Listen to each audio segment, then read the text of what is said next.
Hello, I'm Liz, one of Derry's reference librarians, and welcome to another episode of Misinformation Busters. Once a week, we tackle a rumor or a false or misunderstood story, and we try to separate fact from fiction.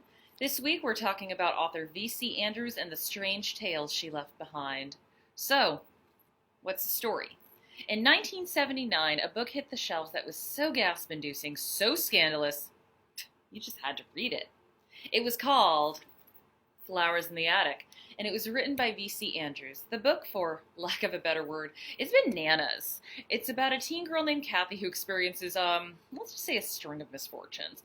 First, her father dies, then she finds out her mom has no money and they have to go live with grandparents that hate them. Then she and her three siblings are forced to live in an attic together, and then she finds out that her dad was actually her mom's uncle, and she also has to deal with developing not-so-right feelings for her older brother. With this many shocks and taboos, you can see why this was a bestseller, selling 40 million copies. Andrews went on to publish 7 more books and passed away from breast cancer in 1986 at only 63.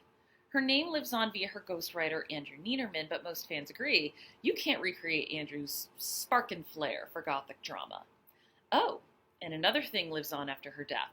The rumor that Flowers in the Attic is based on a true story, specifically events in Andrews' life. So, what are the facts? Well, first fact, I love these books, so this is a subject close to my trashy little heart. Everyone has their guilty pleasure, and these books about the increasing drama of Kathy and her siblings are mine. Well, that and Showgirls. Anyway, as I stated before, V.C. Andrews passed away, but her legend remains.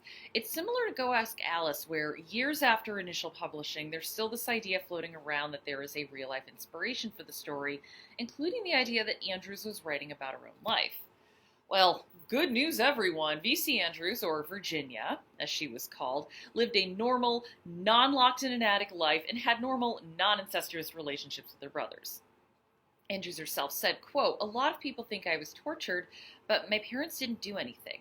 The most terrible things about my childhood were probably those that I created in my mind because my childhood was so ordinary, I wanted it to be more exciting." So, ordinary childhood. However, if you look at some events in her life, you could see some potential influence. Her father died when she was in her early 20s, and she actually painted and took up odd jobs to help support the family.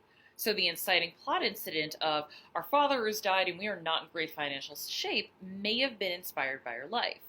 And she also had health issues. She fell when she was in high school and had resulting back issues and was in a wheelchair or used crutches for much of the rest of her life.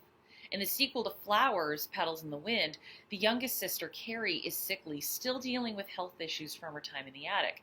And in her solo novel, My Sweet Audrina, Vera has brittle bone disease and is easily injured. I should note that for her struggles, V.C. Andrews was not one for pity and was even quoted as saying that she hated being photographed sitting down or seen as weak. She said to writer Douglas E. Winter in an interview, quote, "They think that if you're in a wheelchair, you are paralyzed or else you would be up on your feet. And I do walk, but since they don't see me walk, they don't think I can."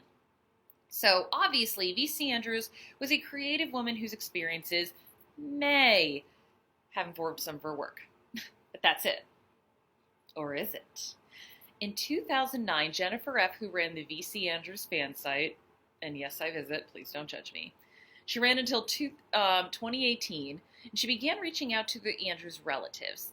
They said that when Virginia was younger, she was being treated at the University of Virginia Hospital and started talking to a doctor that she had a crush on. And the doctor and his siblings had been locked in an attic for 6 years. The editor of Flowers the Attic, Ann Patty, confirmed roughly the same story. Andrew was in a hospital, talking to a doctor, and the doctor told her about being forced to live in an attic with his siblings. And thankfully, Patty thinks that all the weirder stuff was just made up for the book. Still, since there's no way to track this doctor down, no way to truly confirm it, one has to wonder, did this really happen?